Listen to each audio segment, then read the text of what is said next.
What's happening, guys? Oxford King here, and in this Path of Exile 2 video, I'm going to teach you how to get power charges as a monk. Let's get started. First thing you want to do is open up your passive skill tree, and you're going to grab this node right here called Resonance, where when you gain a power charge instead of a frenzy charge, so you're going to want to grab this. Now, if you want more power charges, be sure to grab the Power Within, which is +1 to maximum power charges.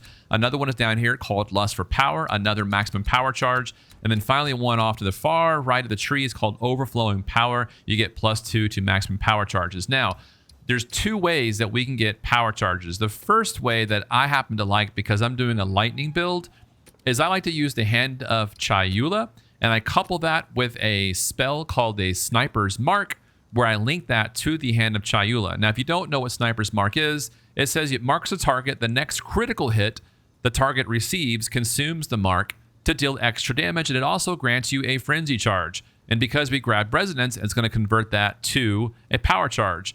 A good support gem to put with this is called Profusion, where support skills that can generate charges, giving them a chance to generate an additional charge.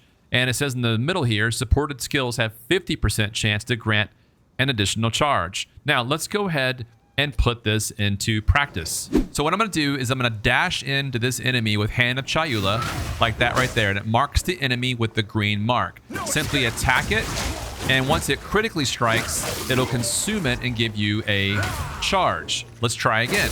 So now we have 2 power charges at the bottom of your screen. I'm going to go ahead and use that for this skill here, and that's how you get a power charge with the Hand of Chayula. Another way to get power charges on the monk is use Combat Frenzy. Now, this is a spirit gem, and it does cost 30 spirit to use this, but it says while active, grants you a frenzy charge when you freeze, electrocute, or pin an enemy. Notice I said the word electrocute and not shock, so keep that in mind. But it says the following: gain a frenzy charge when you freeze, electrocute, or pin an enemy no more than once every 6.1 seconds. Now, if you're on a freeze build, this is going to be really, really easy for you. If you're using nothing but ice skills, you should be able to get frenzy charges converted to power charges relatively easy. This is without the Hand of Chayula and the Sniper's Mark, all right? So, because the build that I'm using is mainly lightning, I'm going to use Frozen Locust coupled with Tempest Bell to get us some power charges. Okay, let's go ahead and put this into practice. Drop the bell, drop Frozen Locust, and then boom, we got our first power charge simply because I froze an enemy. That's how that works. Then you can do this. You can couple the Hand of Chayula with Sniper's Mark with the bell and freeze things to get even more power charges at all times. So just go in, go like this, drop the bell, do the Frozen Locust, and then boom, you'll have, look at that, already got 3 power charges. Another way to get power charges is actually with a spell called Profane Ritual. And what it says is it marks a corpse with a profane rune, dealing chaos damage over time to nearby enemies, which we really don't care about that. But what we were looking for is this: when the ritual is complete, right, the corpse is consumed and you gain a power charge. Now, here's the problem about this with the what I said earlier. Remember this passive node right here? Remember that if you do that, the power charge will actually become an endurance charge instead.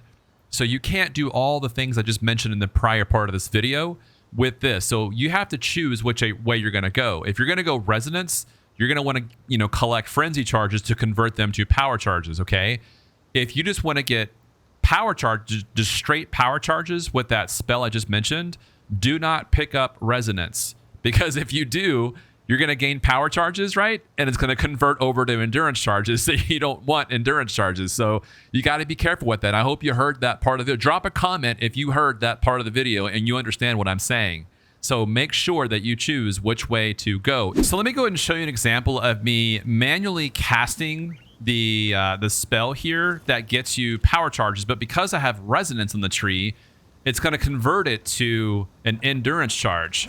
You see this? Now watch these corpses. Look at the bottom of your screen. You see I'm getting endurance charges instead of power charges because of Resonance. You would think that it would convert over to a frenzy charge, and then that frenzy charge would convert over to a power charge. You think it would have like that endless loop, but that's not how it's working. So just be aware of that. Now, there is another way to gain power charges with another automated skill. I don't have access to that because my Even though my level is 56, I'm nowhere in the game to get the high level uncut gems that's going to allow automation of profane ritual, which I'm probably going to end up doing a follow-up video on later on. There's a skill that I want to use and showcase that build, but I can't do that yet. But this is what the gem is that I'm talking about. All right, so eventually you're going to want to get Reaper's Invocation. It's right here. I don't have any of these tier 14 gems. I'm nowhere near that part of the game. But if you have Reaper's Invocation, I would get this. That way you get more energy gain through attacking, melee attacking. And then you would link this to that ritual, right? You would link that spirit gem, okay? You would link that over to this ritual here. This one right here called Profane Ritual. You link those two together and do a melee skill like Flicker Strike or something, and it'll automate your Profane Ritual. Now, the other skill, you still have to press a button, the Invocation. You have to press a button for it to activate, right? But my point is you can store these as you melee attack. You gain more energy. It's pretty awesome. That's how you get power charges in Path of Exile 2 on the monk. I hope this video helped, guys. Thanks for watching.